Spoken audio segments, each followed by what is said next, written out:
Hello and welcome to Locojano podcast. Today we have a very special topic on divorce law.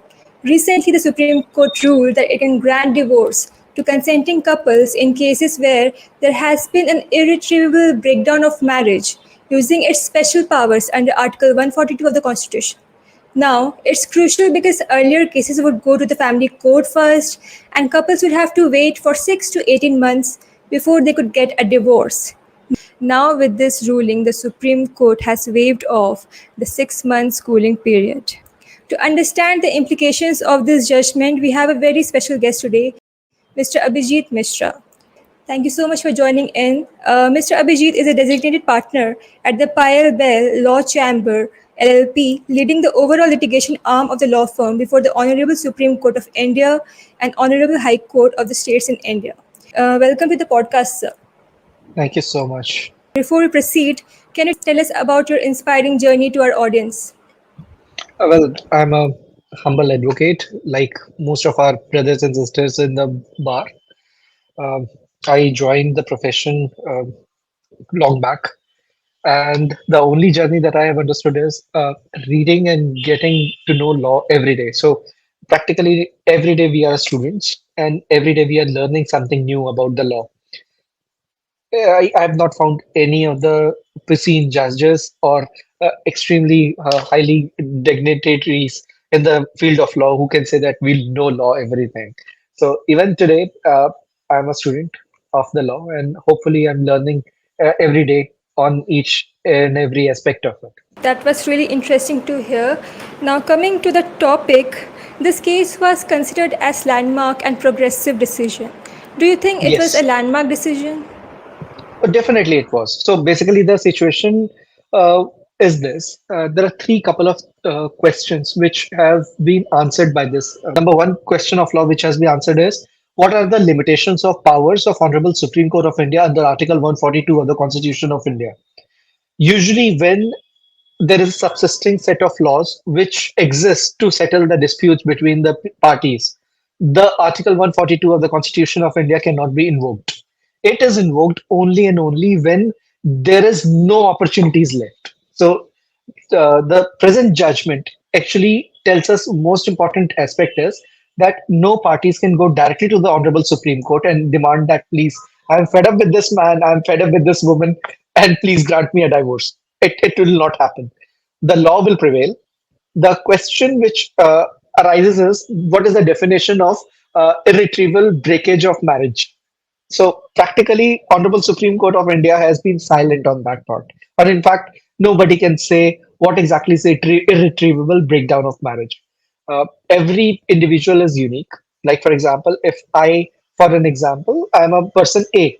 I don't like the behavior of my wife, and her behavior, which is really disturbing me, is the way she is treating my parents. However, she is pretty good with my brothers, my sisters, and other everybody, but her only problem is with my parents. So does it reach to a ground of divorce in the irretrievable breakdown of marriage? Answer is no. The general philosophy which the Honorable Supreme Court of India has put across is where there is a separation period which is too long, there is no uh, there is no opportunity for the two couples to reside and cohabit together. The efforts to bring those two warring parties together has absolutely failed at every stage. That is, at the stage of district court, mediation has failed, conciliation, mediations, and other aspects have failed. Then at high court stage, they have failed, and they are warring, and there are multitudes of cases. Usually, we say this thing that divorce cases they come in the package. Now the package goes like this: Section 125 CRPC, where the woman files for maintenance on the part of her husband. Then there is HMA. HMA comes as a suit which has Section 24, which is maintenance part. And then we have got Domestic Violence Act. And then if in case everything goes well, there we have got 498A read with 406 IPC, then Dowry Prohibition Acts, and then multitudes of foreign there are multitudes of cases which expands from magistrate court to the family court, and it in which the children suffer, the families suffer, and it becomes a very cacophony kind of an issue for everyone. Therefore, this is which I believe that's the pure definition of irretrievable breakdown of marriage, which Supreme Court wanted to intended to explain it to its audience, which is the general mass in India. That was really interesting to hear. And you were talking about the factors that can constitute an irretrievable breakdown of marriage and waiving off the Absolutely. 6 months period. So, how this will impact issues like child custody, maintenance, alimony kind of stuff? See, the child custody is a secondary issue, not the primary issue. The divorce is between a husband and a wife, not from the responsibility of the child. This is the common fallacy which most of the advocates, like including me in my earlier days, I used to feel the same that children are part and the parcel of the deal. No, they're not part and parcel of the deal, and children cannot be the deal. So people have to understand there has to be a difference between the two parts. So, in my humble opinion, it is purely between a husband and a wife. They are separating their ways, they are parting their ways from the responsibility towards each another. So children are secondary to that. Now, 6 months period is only acceptable in the point where there is mutual consent. The intention, which I have understood by the Honorable Supreme Court of India, is that two adults, those who have decided to end their marriage, why exactly to make them suffer for another 18 months? That's the core issue. So if somebody wants to move on in life after warring for, say, a couple of years that they have been warring with each other, person A is warring with person B, be it any position, and they've been continuously fighting. And one point of time, they have come down to a logical input that, look, fine, let's go for a mutual consent divorce. Why are we fighting and for what we are fighting? The sense prevails. Then the Hindu Marriage Act stops them by the limitation of, say, 18 months. That separation has to be 18 months apart from B1 and B2. So that's the real concern that the Honorable Supreme Court of India has put across. And actually, it helps both the parties. The male part, or the husband groom part, or the bride part, they both are actually getting an opportunity to move on in their life. Like, for example, I am getting a B1, like the first motion done today. I have to wait for another 18 months or say 1 year period. The Honorable Supreme Court finds that this period is not advisable because anything can happen during this period. You can have multitudes of issues. I've seen partners like one of my client. We went for B1, and the husband died. The B2 never happened, so the woman was legally wedded wife of that person, and the man wanted to give the money to his parents for his gratuity, PF, and everything. But technically, now his wife is also a part of it. Can't help it. So the Honorable Supreme Court of India has seen in multitudes and forums cases. I would not pinpoint a particular case which was discussed in the Honorable Supreme Court of India's Shilpa's judgment. But these points were raised that what if, what will happen within 1 year? Who will stop? Who will do anything? So all these aspects were considered by the Honorable Supreme Court of India, and yes, they have come down to a very, very brilliant solution, which I bow down before the Honorable preceding judges that they have been really kind to consider this aspect that the time period where person can move on. We are in 2023. It is not 1955 where these laws were laid down, where people were having a thought process. The law has to be fluid and it has to coexist with the fluidic aspects of our society as well. So in 1955, their thought was that, okay, if the 1 year time period will be there, the people will get some sense. But today, people have to move on. So that is, I believe, a very good thought process which came in and which has been put across in this honorable judgments, Supreme Court's judgment. Yeah, that's very interesting. Now, coming to the jurisdiction part, like how Yes. and when can the Supreme Court exercise its sweeping powers under Article 142 of the Constitution of India? Basically, Honorable Supreme Court of India has only one jurisdiction, which is original in its nature, which is Article 32. I would like to put it right there across to your honorable audience. Please, Article 32 is not meant for filing divorces. This is not the objective of Article 32. The second original jurisdiction, which Honorable Supreme Court of India has, Section 25 CPC. Usually, this is one of the most commonly used section in the CPC, which is used by the women to transfer their cases from one state to another state. Now, this happens when there are multitudes and foras of the cases are going around in various courts, and the girl has moved from one state to another. She has moved back to her parents' house. Like for example, the girl is from Haryana and she got married and she is living in now in Bangalore. She was not happy with it and she moved back to her uh, original parents' home, which is Haryana. The boy, being in Bangalore, filed a Section 9 petition.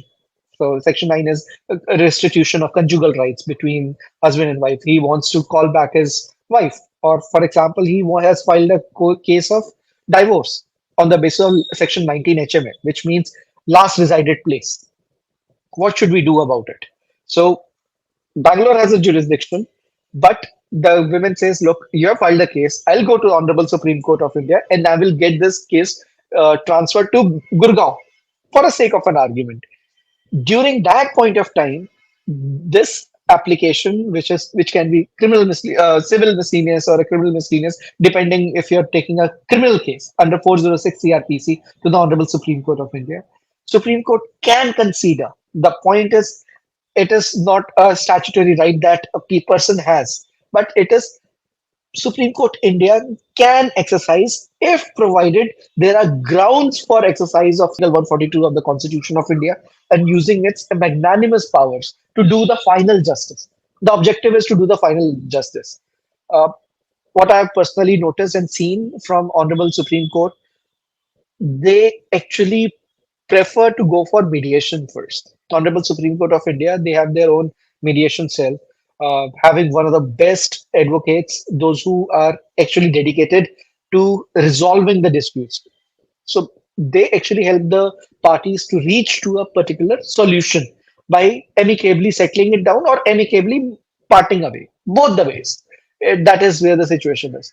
Even when everything fails, then is the doctrine of lender of last resort, which is Honorable Supreme Court of India's powers, which is 142, or the resolute powers or the residuary powers of our Honorable Supreme Court of India are put across. Not before that. Nobody can directly go like we are invoking our fundamental right to life. I cannot live with this man. I cannot live with this woman. No, you cannot do that. Article 32 is not available. When you have flora of cases, when you have, and those flora of cases have been piling up for several years, then you get a bona fide to demonstrate that the marriage has irretrievably broken down. There is nothing that can people do to save or salvage the marriage. That's the real intention of the judgment, not to become the lender of first resort. This is not an original jurisdiction. The original jurisdiction will stay with the honorable family courts, and the family courts will have to decide it on the merits. Everything fails, but of course, Honorable Supreme Court of India is definitely there. But I would recommend people to kindly consider high courts as well based on this judgment, because many of the people cannot afford Supreme Court. Unfortunately, that's the thing. So Honorable High Courts, I believe, can do the same thing under Article 226 or 227, and respectively in the criminal side, 482 is sufficiently powerful enough to understand how proceed further when multitudes of cases they pile on. Yeah, that's interesting. Like, it's not easy for common people to access Supreme Yes, Court. huge population. Not everybody is having the access to great lawyers. I'll be very straightforward, honest. Not everybody is lucky to have the access to the lawyers, those who are based out of Delhi, and those who can access Supreme Court of India and Article 142 of the Constitution of India. This judgment is basically a effort to bring rationalization in the minds of people that yes, Article 142 is there, but that has to be used judiciously. It cannot be used with whims and fancies. Article 142 of the Constitution of India is lender of last resort. It is not a lender of first resort. People have to understand the gravity where exactly the situation is coming. There is nothing left. You cannot come without pleading. Look, I filed a case before the Honorable Family Courts. The WS is not filed. She's not filing WS. The marriage has irretrievably broken down. The husband is misbehaving under 125 CRPC jurisdiction. Please give me divorce. People have to logically think that this has to be done. The beauty of Article 142 of the Constitution of India is this, that is available for all the religions. This is the most sacrosanct part of it. uh, Hindu Marriage Act has a very special provision which is called Section 21B of the Hindu Marriage Act, which allows the honorable judges of the High Court as well as of the Honorable Supreme Court of India to exercise their powers to direct the family courts to complete the trial within 6 months of period. That's the fundamental aspect of it. Within 6 months of period, it's done, fair, no problems as such. It has to be done. But such liberty is not available with Muslims. That such liberty is not available with Christians in the Divorce Act. Parsis, they're not given that kind of liberty. So, Article 142 of the Constitution of India, being a secularist part of the Constitution of India, has given this liberty to all the religion, all the sects, all beliefs to come forward if, in case, they are stuck in that uh, period of their time that I cannot live with this person, I cannot live with that person. This particular judgment supports all faith, all religion, and it is not bound to only 13, 1 and B. So it's not only limited to Hindu marriage. It has no boundaries. Supreme Court of India is having huge, humongous powers when it exercises its powers under Article 142. So it is across the religion, uh, across every aspect of it. So this is available to all the religions, not only focused to only Hindu Marriage Act, where 13.1 and 13B, first motion, second motion is to be considered. Nothing like that. It is available to all the religions across the various divorce laws, like Special Marriage Act, Indian Divorce Act. So yeah, they are pretty very diverse. Yeah, that's interesting. Like it's available to all the religions. Now, coming Yes. to the issue, like will it lead to more fast track of divorce cases and reduce pendency issues in future? No, Will this nothing like that. judgment? Nothing like that. Not even the closest one. So these judgments are focused only on one aspect. First, one has to actually show their bona fide that there is an irretrievable breakdown of marriage. As what I said on the day one, point one, that you cannot go approach the Honorable Supreme Court of India on the day one. Look, I cannot live with this girl. I cannot live with this man. They are intolerable and they're insufferable. No, you can't do that. You have to show your bona fide from your actions. You have to lead the evidences before the trial court, which is the family court, but of course, and then lead it up till there that there are multitudes of cases. For example, Section 125 is there, DV is there, families are embroiled into 498A matters, 406. There are certain of cases which are going around, and this needs to end. This cannot continue forever. So that is the time when, after everything fails, Supreme Court is there. So that is usually the situation is.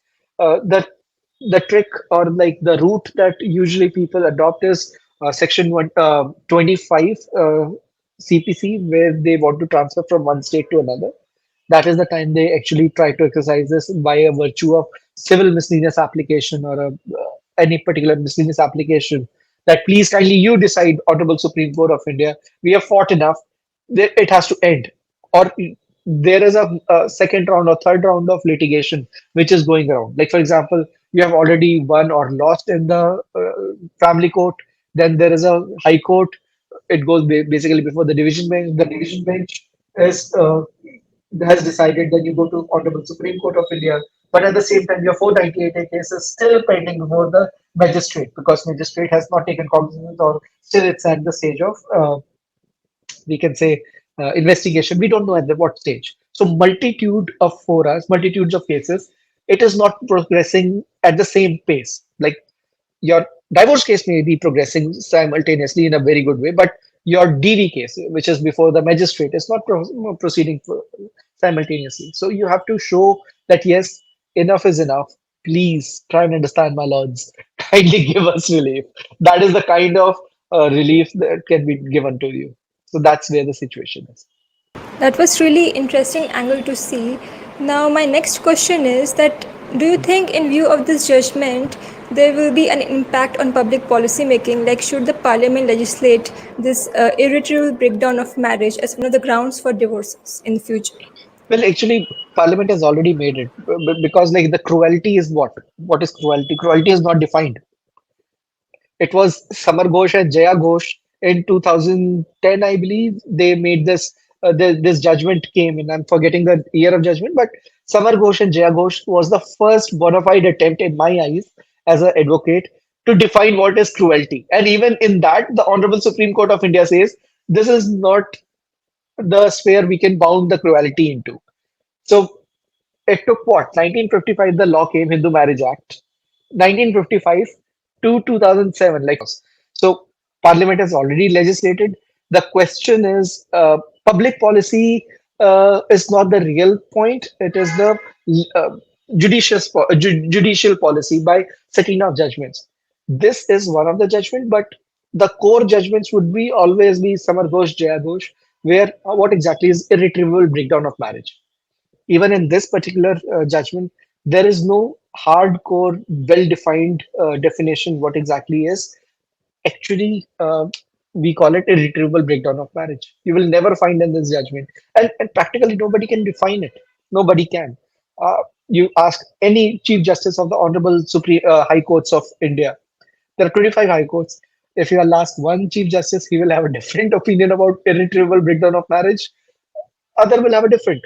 The question is, Honorable Supreme Court of India, by virtue of good judgments, like these Samar Ghosh, Jaya Ghosh, or other judgments which have followed in that same path, that actually defines what exactly is cruelty. And the same way, irretrievable breakdown of marriage. I cannot live with that person.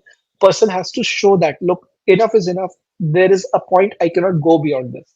This is my mental breakdown. So that mental breakdown has not been defined and can never be defined.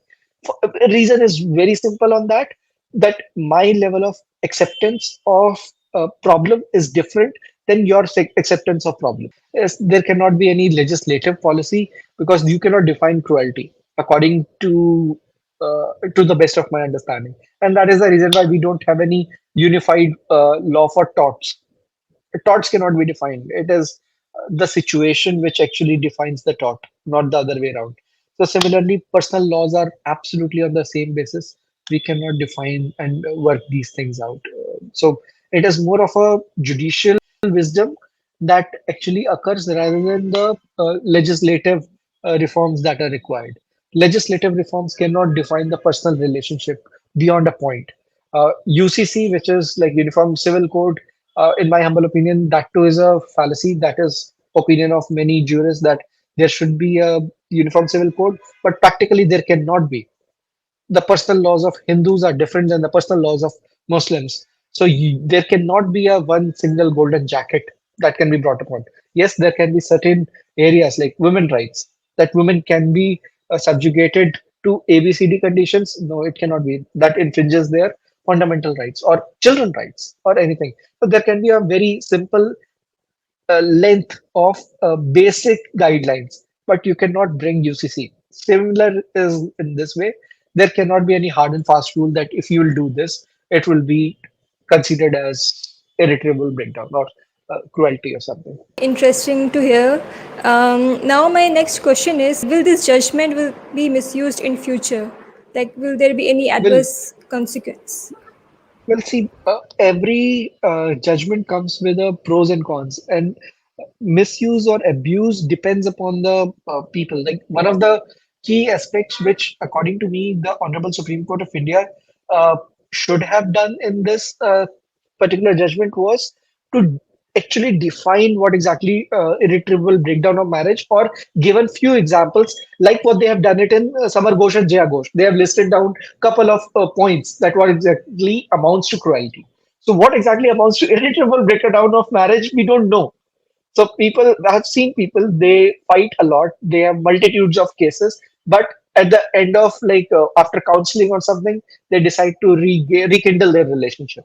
I've seen judges giving couples personal time in their own chambers, counseling them.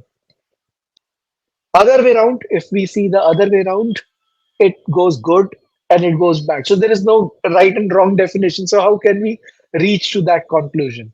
So primarily, it depends that some guidelines, what exactly is the definition of retrievable breakdown of marriage, like what they have done in the landmark judgment, which is quoted by all the people in cruelty cases.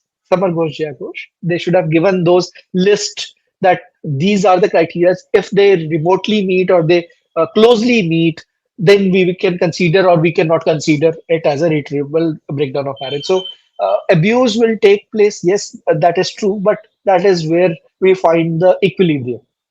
Equilibrium cannot come unless and until we have done more or we have done less. So the judiciary will take its own course. Like they will decide it. They will end that dispute as well. I hopeful that in coming days it will be adjudicated as well.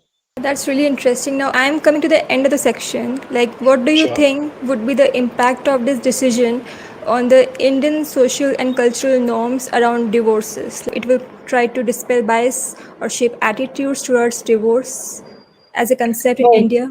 stigma do not stick in these days, in my best opinion. Maybe yes, certain people find that divorce is a stigma on them, but actually it is liberating as well. Like for example, if you're not happy with a particular person, it's much better that you part ways rather than making life insufferable for almost entire family, both sides. The girl not happy, move on. The divorce is a well accepted situation. We are not into like Anglican Church Genesis, wherein the English king was denied divorce by the Pope, so he opened his own church. So that can happen. Like divorce is a reality that I believe society has accepted it. There are issues in the society. Yes, these society we are coming from it. It was conceived in 1955.